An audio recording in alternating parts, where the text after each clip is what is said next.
एक दो दिन से ये न्यूज़ चल रही है कि भारत ने 12 न्यूक्लियर वेपन्स डिप्लॉय करे हैं। ये देखिए 12 न्यूक्लियर वेपन्स तो डिप्लॉय करे हैं, बढ़िया है, सब कुछ ऑल राइट। ये इसके अंदर मतलब ये है कि भारत का न्यूक्लियर पोस्चर शिफ्ट हुआ है।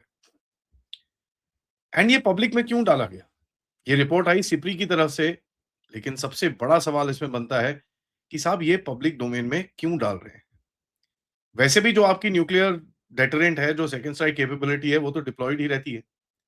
Why put it out right now? Let's talk. नमस्कार, जय हिंद, जय Bharat and welcome to Def Talks. This is Aadi Achint. देखिए हेडलाइन बहुत इंपॉर्टेंट है। 12 न्यूक्लियर वेपन्स कहना कोई 12 न्यूक्लियर वेपन्स डिप्लॉयड हैं, ये है वो है। It doesn't really matter. Headline is nuclear weapons has been deployed. तो ये बड़ी इंटरेस्टिंग सी चीज है। जैसे कल पथिकृत भाई और मैंने बात करी थी कि भारत के पास इस टाइम पे 200 प्लस न्यूक्लियर वेपन सिप्री की रिपोर्ट बता रही है। अनऑफिशियली मेरी कैलकुलेशन कहती है कि करीब-करीब 300 के करीब में है हमारे पास। पहले के समय में 2014 के पहले के समय में 3 से 4 न्यूक्लियर वेपन्स आपके साल में बनते थे। 2014 के बाद वो नंबर 7 से 10 के बीच में कहा जाता है। अब इसके बारे में कोई पुख्ता सबूत तो है नहीं और कोई बताएगा तो है नहीं इसमें। तो अगर आप इसको देखेंगे कि कौन ये बता रहा है और क्यों बता रहा है, ये तो ऑब्वियसली एक मैसेजिंग आपकी चल रही है।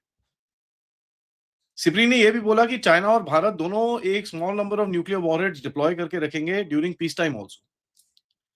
ये एक बहुत बड़ा शिफ्ट है।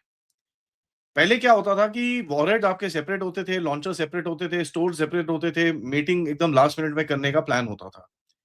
नाउ वॉरहेड्स डिलीवरी सिस्टम से मेटेड एकदम रेडी रहेंगे सी बेस्ड पेट्रोल के अंदर। इसका मतलब क्या है? Higher readiness. Sea based patrol मतलब आपकी जो न्यूक्लियर सबमरीन्स है। देखिए होता क्या है कि भारत के अंदर न्यूक्लियर नंबर बढ़ाना तो एक ही चीज है, लेकिन भारत एक न्यूक्लियर वेपन स्टोरेज डेटरेंट की तरफ से अब जा रहा है ऑपरेशनल डेटरेंट पे। सो डिप्लॉयड का मतलब क्या है इसके अंदर आपको थोड़ा समझना होगा। इसका मतलब ये नहीं कि भारत न्यूक्लियर वॉर के लिए एक प्रिपेयर कर रहा है। अब वो तो है ही है, but at the end of it इसका मतलब ये नहीं है कि न्यूक्लियर वॉर एकदम आपके सिर पे है। इसके मतलब ये है कि आपका जो एक पोजीशन है, न्यूक्लियर पोजीशन है, वो एक अपग्रेड करा है। आपकी जो लॉजिकल अभी जो ट्रायड कैपेबिलिटी है, जहां पर आपके पास एयर लॉन्च न्यूक्लियर वेपन्स हैं, ग्राउंड लॉन्च न्यूक्लियर वेपन्स हैं और सी लॉन्च न्यूक्लियर वेपन्स हैं, जो आपके सबमरीन से लॉन्च किए जाते हैं। तो अब सबमरीन वाले जो वेपन्स हैं, आपके अगर पूरी तरह से रेडी होके वो सबमरीन्स के अंदर जाके और वो डिप्लॉय होंगे, let me just say this before, पहले भी होते थे, इस बारी ये पब्लिक डोमेन में डाला है। और इसका मतलब ये है कि भारत को एक ये मैसेज देने की, भारत एक बड़ा क्लियर मैसेज दे रहा है कि देखो साहब ऐसा है, ये अब हमारा पोजीशन रहेगा जहां पर एक सर्वाइवेबल सेकंड स्ट्राइक हमारी सारा टाइम अभी ऑन रहेगी। इसका मतलब ये नहीं है कि भाई कैपेबिलिटी आ गई तो भी आप ऑन कर रहे हैं। देखिए इसके काफी सारे मीनिंग्स हो सकते हैं। तो अगर पहले क्यों नहीं करा? क्योंकि भाई न्यूक्लियर जो लेग था आपका वो धीरे-धीरे करके मैच्योर हो रहा था। ठीक है जी, न्यूक्लियर डॉक्ट्रिन जो होती है वो डायलॉग बाजी से नहीं बढ़ती। वो बढ़ती है एक्चुअल कैपेबिलिटी से। आपकी जो मिसाइल्स हैं, आपकी जो कमांड सेंटर है, आपकी जो कमांड एंड कंट्रोल कैपेबिलिटी है, पॉलिटिकल कॉन्फिडेंस है, बहुत सारी चीजें इसके अंदर जाती हैं। तो इसका मतलब ये है कि भारत जियोपॉलिटिकली एक ऐसी पॉइंट पे पहुंचा है जहां पर बेसिकली एक वो इस पोजीशन पे है कि साहब ये एक मैसेज देने देने के लिए वो पूरी क्षमता रखता है कि साहब ये एक मैसेज हमको देना है। तो ये एक बहुत इंपॉर्टेंट मैसेज है। अब यहां पर 3-4 प्रेशर पॉइंट्स हैं जिसका रिएक्शन भारत ये दे रहा है। चाइना का न्यूक्लियर एक्सपेंशन है। पाकिस्तान ऑफ कोर्स अपने न्यूक्लियर वेपन्स को ऐसे-ऐसे हिलाता रहता है, उसका कोई मीनिंग तो है नहीं, बट ठीक है, जो भी है। और कहीं न कहीं मॉडर्न टाइम जो है इस समय पर जियोपॉलिटिकली भारत अपने आप को एक पोज़ीशन में डालना चाहता है दुनिया के अंदर जहां पर बहुत कम देश बैठते हैं। देखिए जो आपके दूसरे जो ग्रेट पावर्स हैं, ठीक है? चाइना है, अमेरिका है, रशिया है, they are at a place जब ये अपने न्यूक्लियर वेपन्स डिप्लॉय करके रखते हैं। तो अगर भारत भी ये कर रहा है तो एक जियोपॉलिटिकल मैसेज भी है कि साहब we have come to a point जब हम भी अपनी एक न्यूक्लियर कैपेबिलिटी को दुनिया के सामने बड़ा क्लियरली रखेंगे। सिक्योरिटी के हिसाब से अगर आप देखें, China is the main driver, इसके अंदर कोई डाउट नहीं है। सिप्री के हिसाब से अगर बोलें कि चाइना के पास जो आर्सेनल है वो 620 वेपन्स के करीब में है। एंड चाइना बहुत तेज अपने आप को एक्सपैंड कर रहा है। ठीक है जी? और वो एक्सपैंड इसलिए कर रहा है कि उसने अमेरिका का जो थ्रेट परसेप्शन है उसको वहाँ पर कहीं न कहीं कुछ ना कुछ पैरिटी लेके आना है। अमेरिका के पास तो ख़ैर 4-5 हज़ार हैं। रशिया के पास सबसे ज़्यादा वेपन्स हैं, च साढ़े 5 पौने 6 हज़ार के करीब में है उसके पास। तो चाइना कहीं न कहीं एक अपनी कैपेबिलिटी डालने की कोशिश कर रहा है और यही मैसेज देने की कोशिश कर रहा है कि I am a nuclear armed state and a nuclear ready state.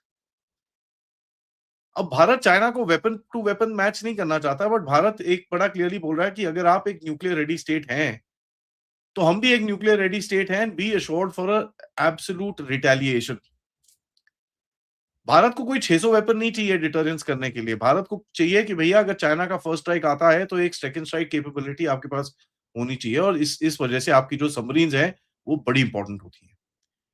क्योंकि जो लैंड बेस्ड मिसाइल्स हैं, जैसे पाकिस्तान के जितने गैरिसन्स हैं, सारे मैंने आपको दिखाए हुए हैं। उनके मैप्स, उनकी पोज़िशनिंग सब कुछ मैंने दिखाई हुई है। उनको टारगेट कर सकते हैं, किराना हिल्स फॉर दैट मैटर, इस्फ़ाहान, नाताज़ जो ईरान के अंदर है, एयरबेस को भी टारगेट कर सकते हैं, स्ट्रॉन्ग साइट को भी टारगेट कर सकते हैं, लेकिन जो एक सबमरीन के अंदर पानी के नीचे सब न्यूक्लियर पार्ट सबमरीन के अंदर वो जो आपके वेपन्स रहते हैं, उसको टारगेट करना बड़ा डिफिकल्ट है। साइकोलॉजिकली ऑब्वियसली पाकिस्तान को एक बहुत बड़ा झटका लगेगा क्योंकि पाकिस्तान कहीं न कहीं एक उसकी जो न्यूक्लियर स्ट्रैटेजी रहती है, न्यूक्लियर स्ट्रैटेजी के अंदर वो टेररिज्म भी करता है, डिनायबिलिटी भी लेता है, एस्केलेशन भी थ्रेटन करता है और कहीं न कहीं न्यूक्लियर कॉन्सिक्वेंसेस के ऊपर रोता है। ऑपरेशन सिंदूर के बाद आपने उसका न्यूक्लियर ब्लैकमेल बोला कि साहब हम कभी मानेंगे नहीं और ये भाड़ में जाए, हमको कोई फ़र्क नहीं पड़ता। और भारत का जो आंसर है is not to abandon no first use, is to make sure that एक कन्फ्यूजन आपके दुश्मन के दिमाग में हो कि यार इनके तो वेपन्स डिप्लॉयड हैं। तो क्या भारत नो फर्स्ट यूज़ से हट रहा है कि नहीं हट रहा है, एक वो कन्फ्यूजन, एक साइकोलॉजिकल गेम पाकिस्तान के दिमाग में ये चलेगी। कि साहब अगर एक लेवल के ऊपर एस्केलेट किया, भारत के तो वेपन्स ऑलरेडी डिप्लॉयड हैं, इसके अंदर उसको कुछ ग्राउंड पे करना नहीं, वो तो सी से ही मार सकता है। पाकिस्तान का हमेशा से ये रहा है कि अगर भारत एस्केलेट करेगा कन्वेंशनली, पाकिस्तान न्यूक्लियर तरह से उसको रिस्पॉन्ड करेगा। भारत का बड़ा क्लियर सिग्नल है कि साहब हम एस्केलेशन भी करेंगे, आपके न्यूक्लियर वेपन को भी नहीं मानेंगे और by the way, just by the way, हमारे न्यूक्लियर वेपन्स भी डिप्लॉयड हैं। अब पाकिस्तान के जो न्यूक्लियर वेपन्स हैं अभी भी 170-180 नंबर पे घूमते हैं, जहां पर भारत का ऑफिशियली 200 प्लस और अनऑफिशियली जैसे मैंने आपको बताया 300 से ज्यादा आपके पास वेपन्स ऑलरेडी हैं। अब देखिए पाकिस्तान के पास कोई भी डिप्लॉयमेंट का इस तरह का कोई कैपेबिलिटी है ही नहीं। तो आप एक लेवल अप कर रहे हो वहां पर बड़ा क्लियर। और भारत की जो नो फर्स्ट यूज डॉक्ट्रिन है वो तो एस्टैब्लिश्ड ही है कि भैया आप ना करो हमारे साथ, हम कुछ नहीं करेंगे आपको। लेकिन आप अगर कुछ बेवकूफी करोगे, are weapons are already ready, हमको कोई सोचना नहीं है, हमको कोई समझना नहीं है, आप अपनी जो टूटी फूटी सैटेलाइट्स है उसको उससे ट्रैक नहीं कर पाएंगे, हम सीधा फायर करेंगे आपके ऊपर। So limited deployment does not mean change of first use thinking. Limited deployment can also mean कि आप दूसरे बंदे को एक थॉट प्रोसेस दे रहे हो कि भैया ना कर, ठीक है? ना कर। बहुत दर्द होगी बेटा, बहुत दर्द होगी, ना कर। और सेपरेट वॉरहेड लॉन्चर जो कैपेबिलिटी थी आपके पास, उसको आप अभी रबिश करके धीरे-धीरे करके स्टार्टिंग फ्रॉम द सी आप ये पूरी कैपेबिलिटी बना रहे हो कि एक रेडीनेस प्लेटफॉर्म पे आप रहेंगे। और आपकी जो न्यूक्लियर बैलिस्टिक सबमरीन्स हैं, they can remain hidden at sea, they can stay at sea, they can survive and of course they can deploy when required. So आपका जो कमांड एंड कंट्रोल सिस्टम है, जो आपका कमांड एंड कंट्रोल स्ट्रक्चर है, वो भी इस जगह पे इवॉल्व कर चुका है कि you can actually start giving out this particular message, not just to Pakistan, not just to China, but to the larger globe, including the west, कि देखिए हम रिस्ट्रेन्ड रहेंगे, लेकिन इसका मतलब ये नहीं कि हम बेवकूफी अपनी आंखों के ऊपर पट्टी और हाथ बांध के खड़े हैं। ये कोई क्लेम नहीं है, ये ऑपरेशनल कैपेबिलिटी है। जिस तरह से सब लोग करते हैं, आप बड़े पास करते हैं, we also can do this. तो ये एक बहुत इंपॉर्टेंट मैसेज है जो पब्लिक डोमेन में डाला गया है। पहले भी ऐसी था, बट पब्लिक डोमेन में आने का एक बड़ा डिफरेंट मैसेजिंग होती है and that is very interesting. Thank you so much for watching. Video को लाइक करिए, सब्सक्राइब करिए and share this with your friends and families. And of course अगर आप इस चैनल की तरह सपोर्ट करना चाहते हैं, please do that using the QR code या पेपैल या सुपर स्टिकर, सुपर चैट्स, या आप मेंबर्स भी बन सकते हैं। नमस्कार, जय हिंद, जय भारत।